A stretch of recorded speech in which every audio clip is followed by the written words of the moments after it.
The most news in the morning. CNN's American Morning. Weekday, 6 a.m. Eastern. Republicans are now looking ahead and eyeing a major political comeback. They rallied the troops at a leadership conference that took place this weekend in New Orleans, where a straw poll gave us an early indication of potential GOP candidates in 2012. Mitt Romney topped Ron Paul on the ballot by just one vote. There you see all of the results. Sarah Palin was third, Newt Gingrich fourth.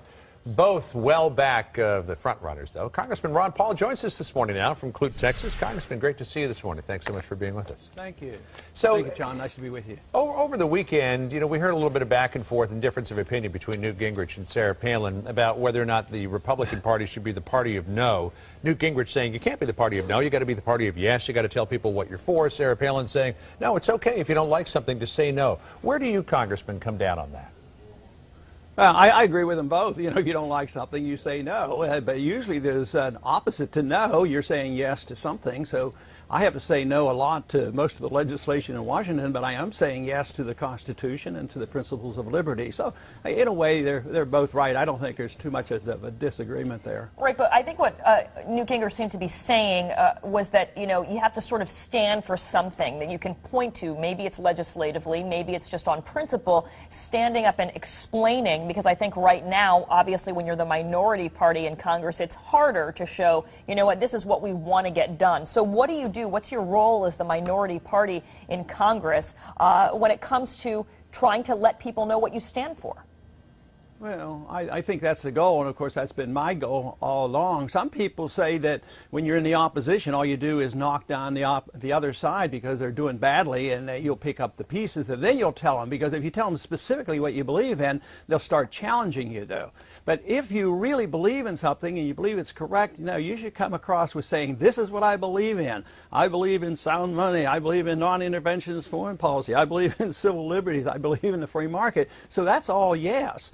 And I, of course, believe that sincerely, that I don't run for office. I run to see if I can get support for certain ideas. So when I can get the support of the votes or win something, that to me is a sign that they're accepting these ideas, which I consider very positive. You were there over the weekend, did very well, as we said, in the straw poll. Sarah Palin was there as well. And, of course, she's become a very popular figure, draws huge crowds. Right. To some degree, she has become the face of the Tea Party. Your son, Rand, said that she would be a great president. Do you agree with that? Would she be a viable candidate in 2012? Well, I don't make predictions like that at all, because, I've been watching this for a long time, and I've been always waiting for a great president. And quite frankly, there's been a few get into office that have very, very few qualifications. And those who have qualifications, I don't see a whole lot of difference. To me, it's back to the ideology of the people. Mm-hmm. The president and the Congress reflect the people. The people want welfare and warfare. That's what the Congress and that's what the president gives. So to me, it's a change of attitude. As long as the people want to be taken care of by the government, no matter what that individual say or does, or whether they're popular or they don't think a whole lot, they're gonna do what the attitudes are. But also, there's a conflict between what the prevailing attitude of the people actually is versus the power of the lobbyists. The people might not want government medical care, but the lobbyists might. So then there's a fight, and that, of course, that fight is out in the open now, what the people want versus what the lobbyists and the politicians want. And one big player in that whole fight has been the Tea Party. We've sort of seen it evolve over the past year, especially through the health care debate. But it seems like it's hard to define what are the main issues that the Tea Party stands for. Well, I think clearly there's a fair amount of disagreement on exactly where they come down on, say, the war on drugs and foreign policy. But I think what unifies them is they're disgusted with hearing promises and not being fulfilled by the politicians. They don't trust the government. But they also are very, very concerned about the size and scope and the failure of government, and really the bankruptcy of government. Because it doesn't go unnoticed that the national debt is rising so rapidly. Last week, the national debt went up $108 billion in 1 week. But what about all the other things we see in these Tea Party? What about some have argued the elements of perhaps racism, some of the other things, talking about Obama as a socialist, Obama as, a communist. I think they're present at some of these rallies. Yeah, I think that's 1 or 2%, and it's blown out of proportion when some media person in the media can pick this up and play that up and forget about 99% of what they're saying. They want limited government, and these are good people.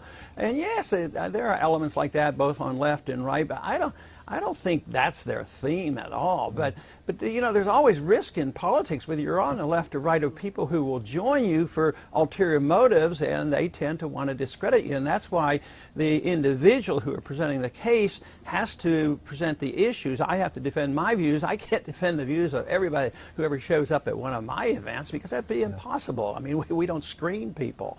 Hey, Congressman, just before we go, see if we can get you on the record on this. Michael Steele, the RNC chairman, he was also down there.